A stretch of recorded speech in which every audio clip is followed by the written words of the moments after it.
Should wealth redistribution oppose entrepreneurial freedom? Hello, and welcome to you who understand the importance of philosophy. Today I would like to explore one of the great questions that concern the society of man. How can we reconcile the creation of wealth with its distribution? Some time ago I was discussing this issue with a revolutionary left-wing activist who wished to overthrow the modern bourgeois order, which he regarded as unjustly appropriating the fruits of the honest labour of the modest workers it employs. Is this opposition between the bourgeoisie and the workers, this conception of class struggle as the dialectic of our collective destiny, a relevant framework for understanding social and economic reality? I remarked to my interlocutor that in my view the modern bourgeois order rests fundamentally upon entrepreneurial freedom, which should not necessarily stand in opposition to wealth redistribution, if both are considered from the perspective of reconciling social justice with economic efficiency. During our conversation, I added that the French Revolution, which some rightly attribute to a popular movement, was also, in my opinion, fundamentally the expression of a revolt of the bourgeoisie against the nobility.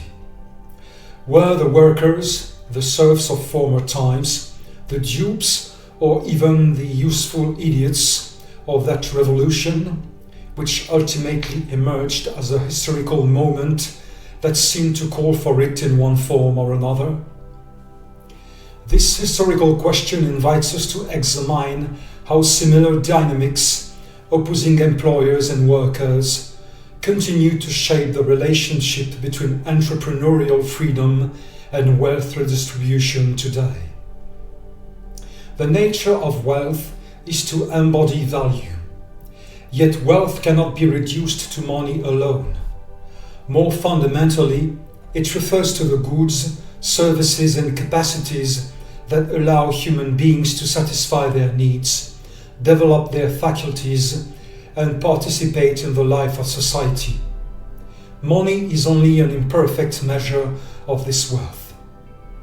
Value is produced by workers and exchanged by citizens, but workers are employed collectively, among others, by entrepreneurs, institutions and public bodies. Within the enterprise, there's the expression of a natural creative impulse that ideally responds to the needs of all human beings. The industrial mechanization of manual labor does not negate this impulse. On the contrary, it multiplies our capacity to transform the world. Workers in the private sector earn wages through their labor as employees. But if there are no entrepreneurs, whether wealthy or not, willing to employ them, how are they to make a living? Entrepreneurial freedom is associated with a liberal ideal in which the individual is regarded as the driving force of innovation and economic development. It rests upon a conception of man as a rational and autonomous actor capable of transforming his environment and creating value. Entrepreneurial freedom and the possibility of work therefore go hand in hand. Entrepreneurs, investors, shareholders, the industrial bourgeoisie that makes organized labor possible, also participate in the wealth created by workers, and may themselves be creators, managers or leaders within the enterprise. Yet it is the remuneration they derive from this activity that becomes controversial when it is perceived as excessive, especially in large corporations. If their enrichment leaves workers in the state of precariousness, while employers or shareholders appear to enrich themselves from the collective labor of others, then those workers are often regarded as exploited.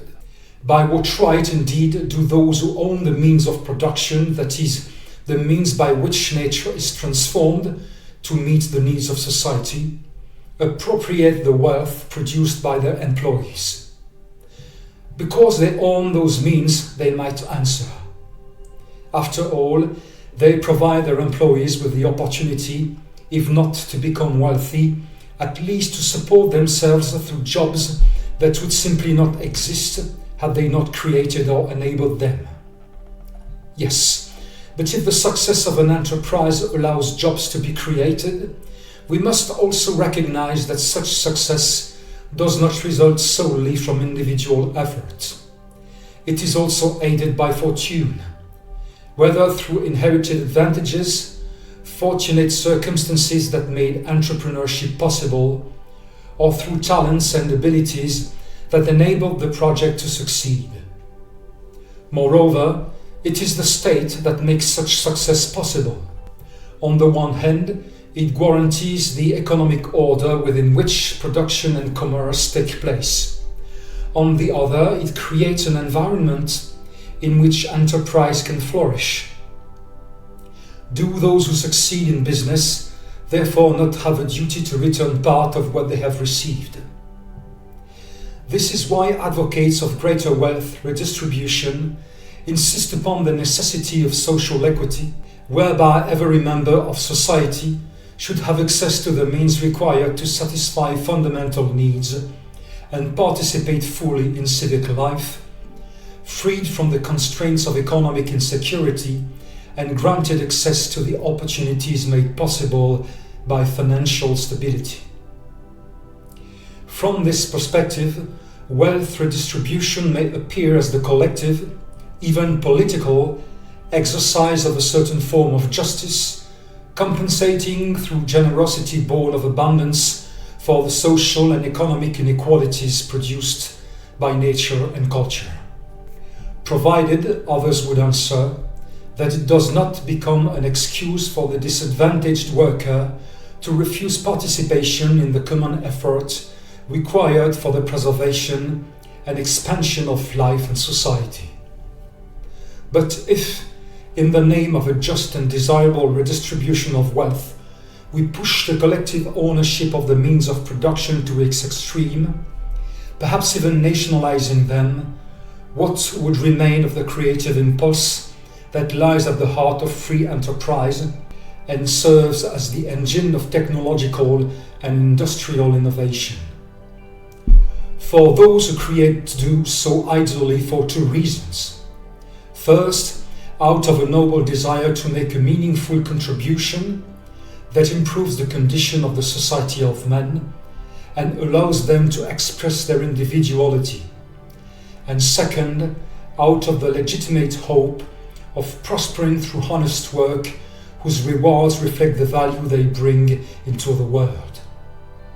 Furthermore, the nationalization of the means of production abolishes competition and establishes a state monopoly.